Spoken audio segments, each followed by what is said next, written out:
Class is now in session. I'm Professor Hockey, and today we'll be discussing the game between the Sharks and the Hurricanes. The Hurricanes ended up beating the Sharks 4-3, but it took a shootout, therefore the Sharks did end up with a single point. But that's basically the main positive to take out of this game, is that the Sharks were able to squeak out a point. They had a very good first period. It looked like they were going to be, a team that was coming off of a fantastic third period against the Predators. Now they were coming in a couple days later, or 3 days later, against the Hurricanes.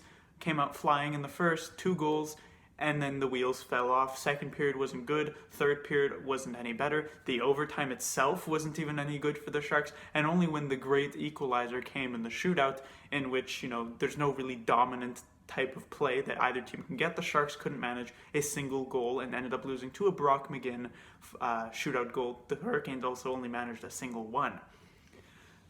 For the Sharks, Suomela did get his first goal of the season, so the first goal of his career, which was nice to see. Meyer and Burns both continued their point streaks.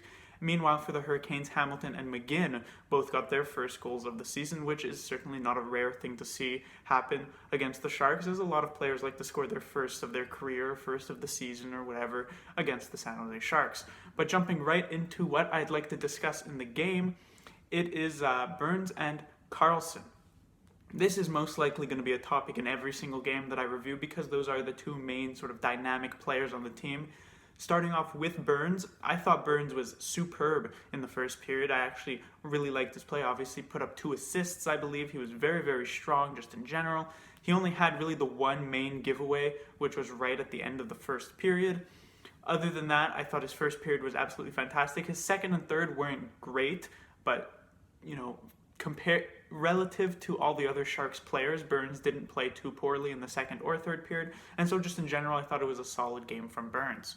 Karlsson, on the other hand, is sort of like what Burns was this past season, where he seems to be sort of gelling offensively. He's making some nice plays, he's making some good passes, but he just looks extremely lost defensively. I mean, the pass to Brendan Dillon was like a shotgun, where he's just trying to, I don't even know what kind of pass that was. It was so hard that there was no chance Brendan Dillon would be able to handle a pass like that, and it was so dangerous to do that basically right next to your own net, and it ended up behind Arundel by the end of it. And just in general, Karlsson was giving away the puck. He was losing races to the puck. He was getting skated around, caught flat-footed multiple times, and he wasn't great against Nashville Predators. He wasn't great tonight. Karlsson really needs to start getting into these games, because we're now 10 games into the season. Still early, technically, but for a player of Karlsson's caliber and what the Sharks gave up to get him, you would really hope that by now he would be more sort of integrated into the team correctly, and he's just not looking great night in, night out. Only has had a couple good games this season. Next is Arundel, and yes, he did get the loss, but very similar to how Jones was against Nashville Predators, Dell was really the main reason that the Sharks actually managed to get a single point.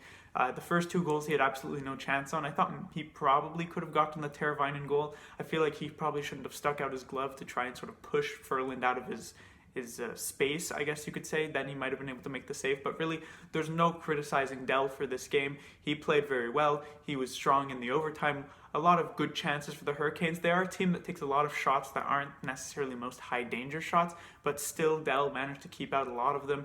He was solid in the overtime that gave the chance for the Sharks to win. He was pretty good in the shootout, only giving up the 1 goal, but the Sharks just never gave him the support past the first period, and so Sam ended up being another overtime loss for Dell, but really not his fault. Next is the D pairs, which came into this game switched up. It's actually the exact D pairs that DeBoer had swapped to in the third period of the Predators game, where he decided to put Karlsson with Dillon, as well as Braun and Vlasic, and that choice didn't actually end up working out. Karlsson and Dillon did not look like a very successful pairing like they did in the third period.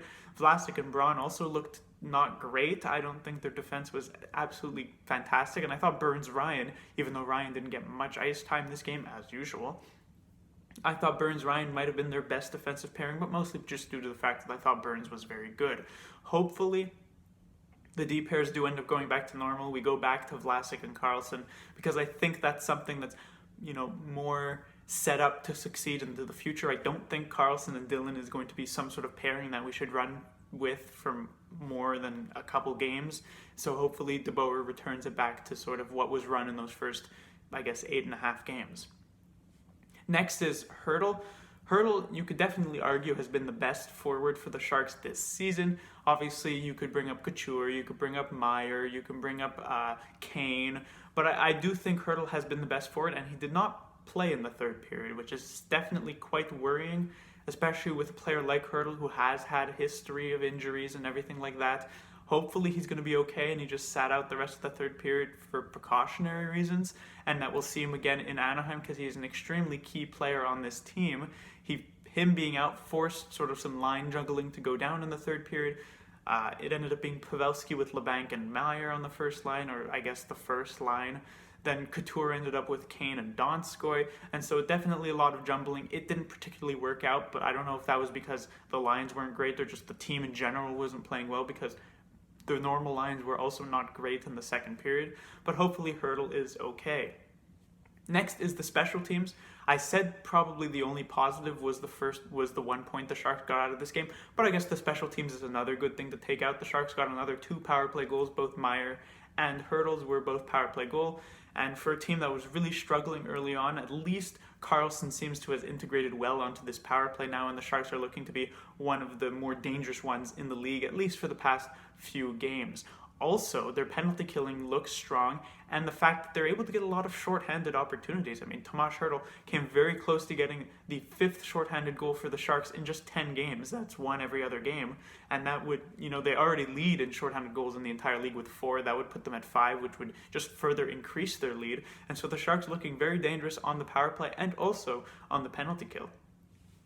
Next is the third line. I really do like the line between Sorensen, Suomela, and Donskoy. Hopefully that's something that can stick together, although depending on when Joe Thornton returns, when he does, it's possible that third line ends up getting broken up, which would be somewhat sad to see. I like the combination of skill and speed that they run. I think Donskoy, Suomela, and Sorensen complement each other well. I thought they had an absolutely superb first period that ended up with a Suomela goal, and I thought even their second period, which was just not good all around for the Sharks, I thought they may have been the best line for the Sharks in that period. Although I guess that's really not saying much. The third period wasn't much, but that's because it was changed up. Donskoy was moved off the line and everything like that. So hopefully, as I said, this is a line that can stick together. Next, on a bit more of a negative note, Kevin Labanc. This is a player who is playing on the first line for the Sharks, playing with Kane and Pavelski. And besides the game where he put up 4 assists, which I think was against the Flyers when they won 8-2, he's been on the first line for a while now, and he really hasn't impressed. He did get an assist tonight, although on the power play, which seems to be where he sort of shines. But he really seems like the perfect candidate to be a player who can come in on the first or second power play unit. Maybe when Thornton's back, he moves to the second power play unit, but shouldn't be getting much even strength time because he's just not consistent enough, I find. I don't really like Labanc playing with some of the top players against top competition, because when you're playing with Kane and Pavelski, you're probably going to be playing against other teams, maybe first, probably second lines though, as well as second defensive pairings, and I just don't know if Labanc is good enough consistently to be able to compete against those types of players. So I feel like this is a player who does belong on something like a third line, not to say that the third line of the Sharks should be broken up to accommodate for him. But it is an issue that the Sharks have where I just don't think Labanc is I guess I could say, a competent top 6 forward that the Sharks can run with for the rest of the season, unless he can really show that he has that consistency in his game, because he can't go putting up 4 assists in a game against the Philadelphia Flyers and then immediately not get another even strength point, or just maybe 1 even strength point within the next 6 games. It's just not something you want to see out of a player who's playing in a top 6 position. Other notes from this game, the Hurricanes, because of the fact that the Sharks also weren't very good this game, but also it seems like maybe this is just an inflated number, the Hurricanes were credited with 35 takeaways through the first 3 periods of this game, not counting the overtime. But that's almost 12 takeaways a period. Sometimes a lot of the times actually, you don't even see a team end up with 12 takeaways in an entire game, and the Hurricanes managed to average this over 3 periods. And so, yes, I would normally dismiss a number like 35 takeaways as, the Hurricanes, whoever's doing sort of the real-time stats, inflating this number, but with how the Sharks actually played during this game, 35 takeaways isn't really that crazy of a number. Another thing to talk about, the fourth line, DeBoer decided to try something different. Obviously, he wasn't satisfied with how the Sharks played against Nashville Predators, because it's very rare you see DeBoer change up the lineup after a win. But that's exactly what he did here, putting in Gambrell over Chartier. And I talked about Chartier in the previous game against the Predators, thinking that I thought he was playing pretty well. Gambrell came in, was also decent. I don't think he was as great as Chartier, but he wasn't a hindrance to the team. But the Sharks do need to get this fourth line rolling, and we can recall the Sharks' fourth line from last season once they picked up Eric Fehr. It was a Fehr, Sorensen, and Melker Karlsson line. And while the fourth line doesn't have a player as skilled as Sorensen on it this year, I do think Sorensen is a skilled player. They do still need to produce, and maybe all of this is leading the Sharks to have maybe tried to keep Eric Fehr, because Gambrell, Chartier have been okay, but they just haven't really been up to par. And I really liked Eric Fehr's time on the Sharks, so maybe he was a player who the Sharks should have tried to keep in the offseason. Other than that, Timo Meier, as I said, continued his point streak, had a very good first period as well. He's looking to develop into a very good top six player for the Sharks. Brent Burns, as I said as well, looking very, very good. I've already talked about him. Vlasic and Braun, a deep pairing that I did mention earlier, having not played that well. It is a bit concerning. Vlasic now having 2 games in a row, which he wasn't very good at. And this is with his new partner, Karlsson, which maybe you could expect a few road bumps, but also with his old partner, Justin Braun. And I don't think this is a massive worrying trend for Vlasic, but you do want to see him get the game back as soon as possible. But that will do it for this review. I don't think this is a massive red flag for the San Jose Sharks. I think this is just a slight roadblock. The first 10 games of the season have been tough on the Sharks.